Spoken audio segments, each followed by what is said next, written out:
Voilà, frères et sœurs, les images que j'ai reçues qui viennent d'Afghanistan.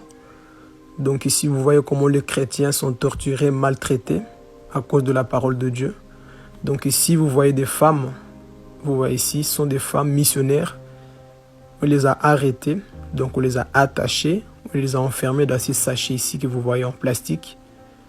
Et d'autres sont déjà mortes et d'autres sont en train d'agoniser.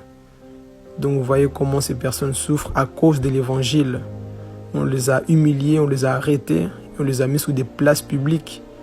D'autres étaient peut-être violés avant qu'on les enferme ici. Ils étaient frappés, violés et ensuite les enfermer ici pour les humilier. Tout ça à cause de la parole de Dieu. Voilà pourquoi, frères et sœurs, prions beaucoup pour nos missionnaires, car beaucoup de choses se passent en ce sol que nous ne savons pas.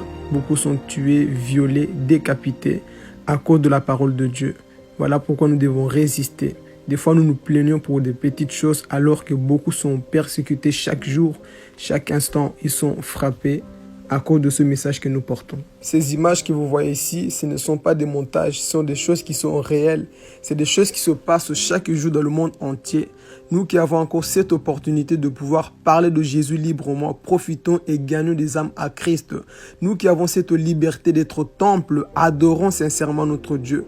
Nous qui avons cette liberté d'être là à parler de Jésus sans qu'on nous arrête. C'est vrai qu'il y a la persécution, mais pas autant à ce que nous voyons ici.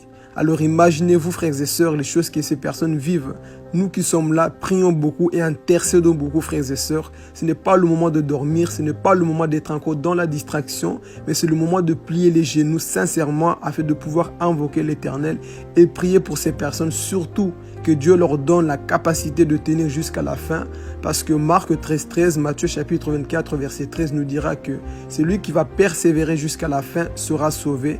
Prions pour ces personnes afin qu'ils ne puissent pas abandonner la foi, afin qu'ils puissent tenir malgré la persécution. Qu'ils puissent réellement tenir, même si on le tue. Comme je dis toujours, on peut tuer les messagers, mais ils ne tueront jamais le message. Le message, c'est Christ. On peut tuer 10 chrétiens aujourd'hui, demain 20 vont parler de Jésus. On peut tuer 40 chrétiens aujourd'hui, demain 1000 vont parler de Jésus.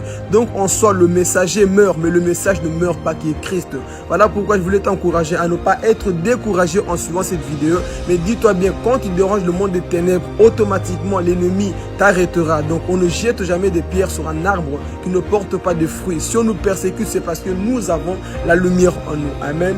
Que Dieu vous bénisse. Soyez conscients de ces choses-là et gardons la foi quoi qu'il arrive. Que Dieu vous bénisse. C'était Philippe Gomez.